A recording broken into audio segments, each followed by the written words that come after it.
Streaming live on the ABC Listen app, On digital radio. on your smart speaker, Play ABC Radio Sydney. and on 7:02 AM. This is Drive with Chris Bath. On 702 ABC Radio Sydney.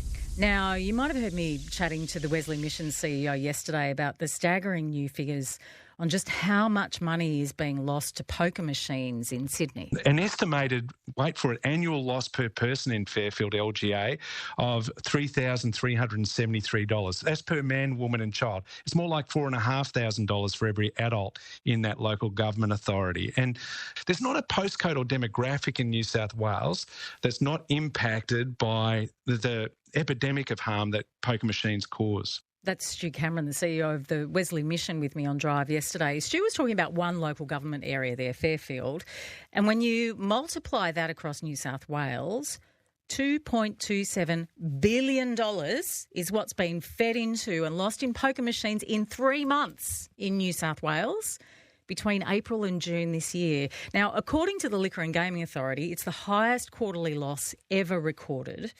It equates to $24.8 million a day, more than $1 million an hour, gone, lost. One of the biggest issues with poker machines is how addictive they can be. So how do they hook you in, and how do you break the cycle of addiction? Kate Seselja has lived it. She's come out the other side. She's a mother of 6 who lost $500,000 over 12 years to pokies.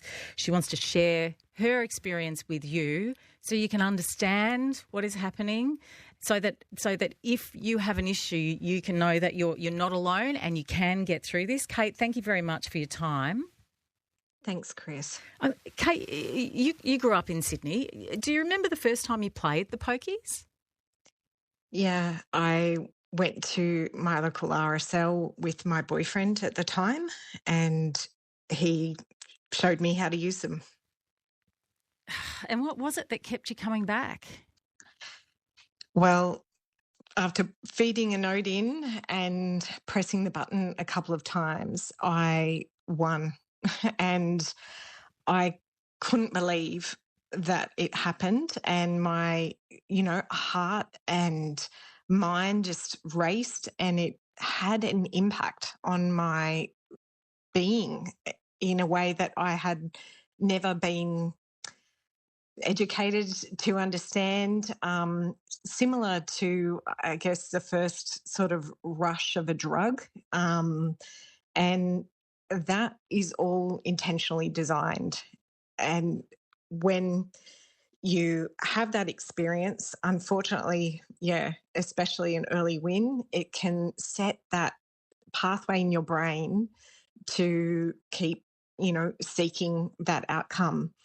The whole environment of a club or a pub is just set up to make you, once you've kind of tuned into that, have that heightened experience. So the fact that there's multiple machines in one area, even if you're not actually experiencing that win, you're hearing it, and it's having an impact on your body in a way that I never consented to.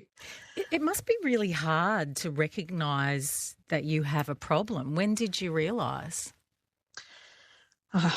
Quite quickly, I started spending more time and money in a venue than I planned to. And again, that's all part of the design. It's just to hijack you mentally into just keep pressing the button over and over again until you've exhausted all of your funds.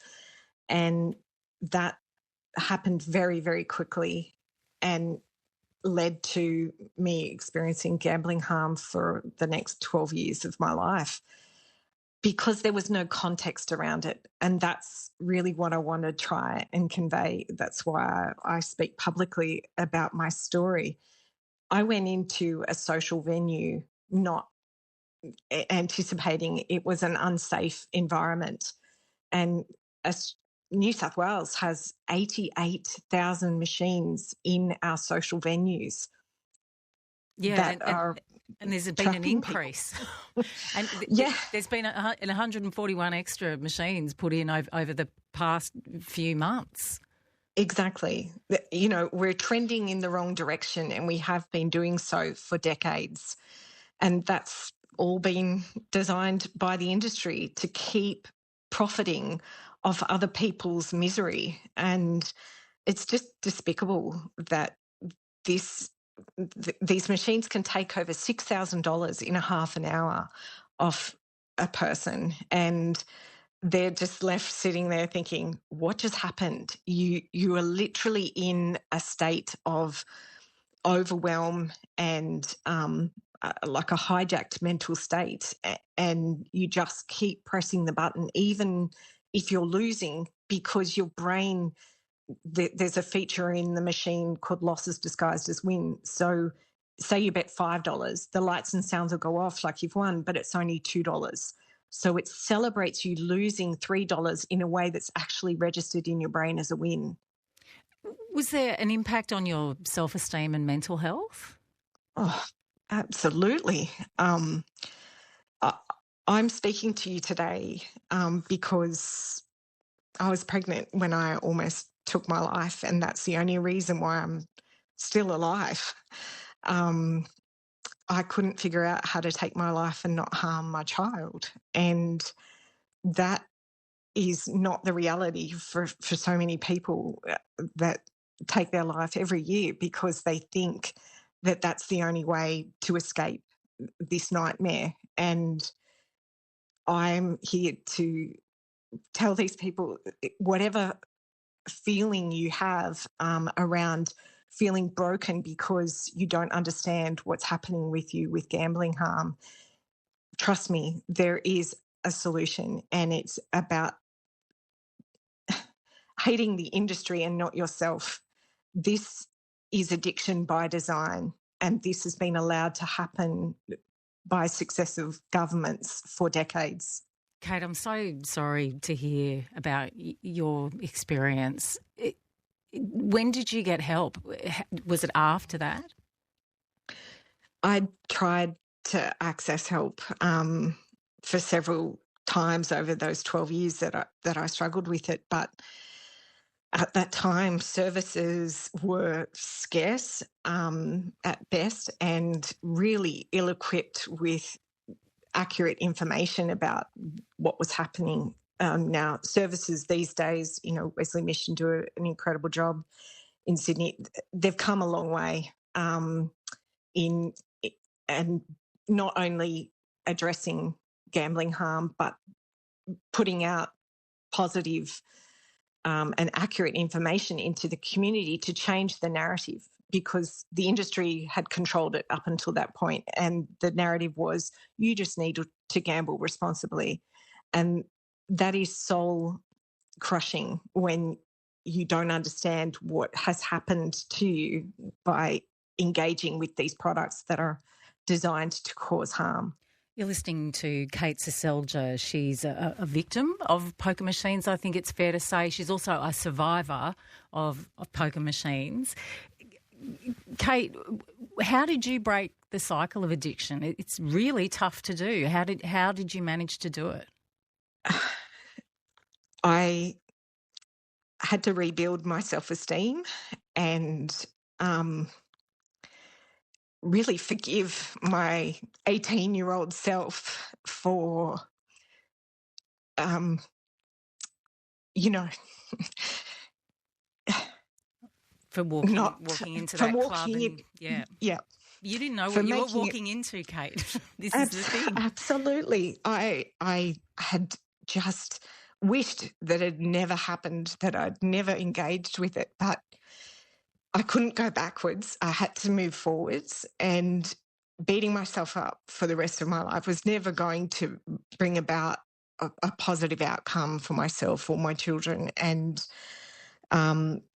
so I got curious with what didn't I know about this environment, and that was what led me into advocacy. And I can tell you what I found out about this industry, about how it's been facilitated by governments for decades.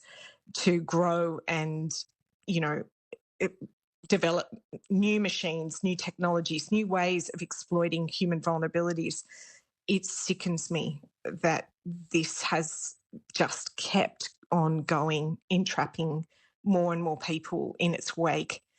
And the families that have been harmed. I mean, sharing my story, it's been so miraculous, not only for my own family and the impacts around me, but people reaching out and, it facilitating healing amongst families because they finally understand what's going on in their world and can operate in a different way. And it fires them up to be absolute powerhouses as advocates for reform. So, I just keep putting shame where it belongs, which is on the industry and those that have facilitated it. Can I ask you, if a cashless gaming card had existed back when you were 18, and these are now being used in Victoria, do you think that would have made a difference? Absolutely. If the card is built with the right safeguards, and it's not just having a card, it's about loss limits that are mandatory, it would have absolutely stopped this in its tracks. And that's why the industry fights so hard to postpone, delay, distract, you name it. They pull out every single playbook that they've got to ward off any reforms in this space. Kate, thank you so much for coming on and sharing your story with us all. It's been a real insight into what happens when you walk in to play a poker machine. We really appreciate your time. Thanks, Chris. It's Kate Seselja. She's part of an organisation called GLEE, Gambling Harm Lived Experience Experts. You can also get free and confidential advice and support from Gamble Aware. As Kate said, it's come a long way.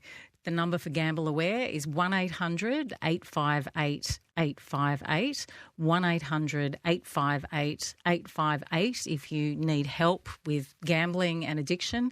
You can also call Lifeline if this interview has raised any issues for you on 131114. That's 131114. This is Drive with Chris Barth on 702 ABC Radio Sydney.